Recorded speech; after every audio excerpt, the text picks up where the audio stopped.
အာတိတ်သမုဒ္ဒရာမှာတည်ရှိတဲ့ဂရစ်လင်းကျွန်းကကျယ်ဝန်းကအေးခဲပြီးလူအနည်းငယ်သာနေထိုင်တဲ့နေရာပါဒါပေမဲ့အာတိတ်သမုဒ္ဒရာရဲ့အလဲဗဟိုမှာတည်ရှိနေတဲ့အတွက်အရေးကြီးတဲ့ကျွန်းတစ်ခုဖြစ်နေပါတယ်ကမ္ဘာနိုင်ငံအများစုအတွက်တော့အလွန်ဝေးလံပြီးတိတ်ဆိတ်တဲ့နေရာလိုပဲထင်ရပါလိမ့်မယ်ဒါပေမဲ့အမေရိကန်အတွက်ကတော့အလွန်အရေးကြီးတဲ့နေရာနဲ့စွမ်းအားမြင့်တစ်ခုပဲဖြစ်နေတာပါအမေရိကန်ကဒီကျွန်းကိုစိတ်ဝင်စားတာဆယ်စုနှစ်များစွာကြာနေပြီဖြစ်ပြီးယနေ့မှာတော့စိတ်ဝင်စားမှုကပိုမိုမြင့်တက်လာပါတယ်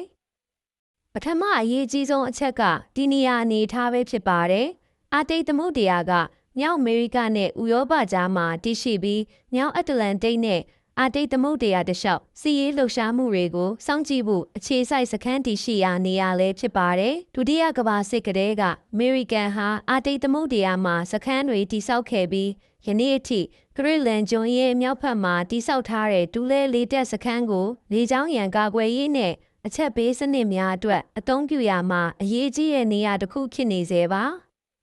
ဒုတိယအချက်ကတော့တယံဇာတတွေကျွယ်ဝနေလို့ပဲဖြစ်ပါတယ်အာတိတ်သမုဒ္ဒရာရဲ့အေးခဲတဲ့ရေခဲအောက်မှာရှားပါမြေကြီးသတ္တုဓာတ်တွေယူရေနီယံတွေနဲ့အခြားတန်ဖိုးကြီးတယံဇာတတွေရှိနေပါတယ်ဒီတယံဇာတတွေကစမတ်ဖုန်းတွေစီးရေးလက်နက်နဲ့လေယာဉ်စတဲ့နည်းပညာတွေကိုထုတ်လုပ်ရအတွက်မရှိမဖြစ်လိုအပ်တဲ့အရာတွေဖြစ်ပါတယ်ယနေ့မှာဒီဓာတ်သတ္တုတွေကိုတရုတ်ကအများစုထိန်းချုပ်ထားတာကြောင့်အမေရိကန်အတွက်အာတိတ်သမုဒ္ဒရာရဲ့တယံဇာတတွေကိုရယူဖို့စီးပွားရေးအတွက်သာမကစွမ်းအားအတွက်ပါအရေးကြီးပါတယ်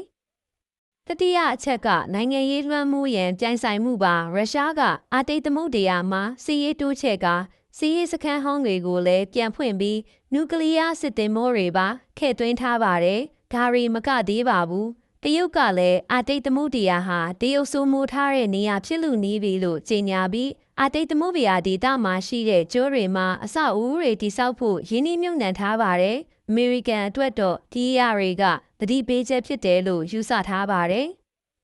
အမေရိကန်အနေနဲ့အာတိတ်ဒေသနဲ့ပုံမချိတ်ဆက်မထားရင်ပြိုင်ဘက်တွေဖြစ်တဲ့တရုတ်နဲ့ရုရှားတို့ကလွှမ်းမိုးမှုပုံမရရှိနိုင်တော့မှာဖြစ်ပါတယ်။ဒါကြောင့်1945ကနေ1953အထိအမေရိကရဲ့30မြောက်သမ္မတဖြစ်သူဟာရီထရူးမေးကအာတိတ်ဒေသမှာရှိတဲ့ဂရစ်လန်ကျွန်းကိုပိုင်ရှင်ဒိန်းမတ်ကနေဝယ်ချင်တယ်လို့1946ခုနှစ်တွင်ပြောခဲ့ပြီးအခုဒေါ်နယ်ထရန့်ကလည်းဒီအချက်ကိုအကောင့်ထဲပေါ်ဖို့ထပ်မံပြောဆိုခဲ့တာဖြစ်ပါတယ်။ဒါတွေကိုကန်ရကန်ရှင်ဖြစ်တဲ့ဒိမတ်နဲ့ကိုပိုင်အုပ်ချုပ်တဲ့ကျွန်းနေပြည်သူတွေကညှင်းပယ်ခဲ့တာပါ။နောက်ဆုံးအချက်ကအာတိတ်သမုဒ္ဒရာမှာရှိနေတဲ့ရေခဲတွေဟာအနာဂတ်မှာပြိုကျလာတာနဲ့အမျှအဲ့ဒီသားတလျှောက်တည်ယူပို့ဆောင်ရေးလမ်းကြောင်းအသစ်တွေပေါ်လာမယ်ပြီးရင်အာတိတ်ဒေသကိုထိန်းချုပ်သူကကမ္ဘာကုန်သွယ်ရေးကိုပြန်လည်ဖန်တီးပြီးလွှမ်းမိုးနိုင်မှာဖြစ်ပါတယ်ဒီချက်တွေကြောင့်အမေရိကန်အတွက်အာတိတ်ဒေသကယနေ့အတွက်သာမကအနာဂတ်စီးပွားရေးနဲ့စစ်ရေးအတွက်အရေးကြီးတဲ့နေရာဖြစ်ပါတယ်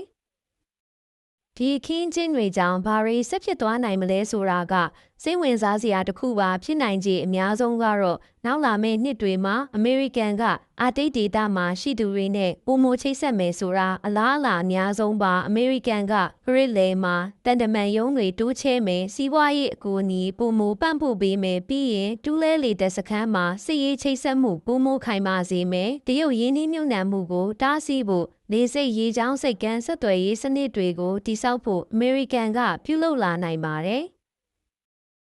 အမေရိကန်ကဂရင်းလန်ကိုစစ်အင်အားသုံးပြီးသိမ်းယူရန်စဉ်းစားမယ်ဆိုရင်ဘလို့ဖြစ်လာနိုင်မလဲဒိန်းမတ်နိုင်ငံကကာကွယ်ရေးအဖွဲ့ဖြစ်တဲ့နေတိုကိုအမြန်ဆုံးတင်ပြတာတာမကကုလသမဂ္ဂထံတိုက်ရိုက်တိုင်ကြားမယ်ဖြစ်ပြီးဥပဒေကြီးမားမှုကိုချိုးဖောက်သည့်အမှုအရာအဖြစ်အမေရိကန်ကိုသတ်မှတ်မယ်နေတိုအဖွဲ့ဝင်များကလည်းအမေရိကန်လိုအဓိကအဖွဲ့ဝင်နိုင်ငံကိုဓာတ်ရိုက်ရင်ဆိုင်မလားဒါမှမဟုတ်အဖွဲ့အစည်းရဲ့ယုံကြည်မှုကိုအနေရဖြစ်စေမလားဆိုတဲ့အခက်အခဲကိုရင်ဆိုင်ရနိုင်ပါတယ်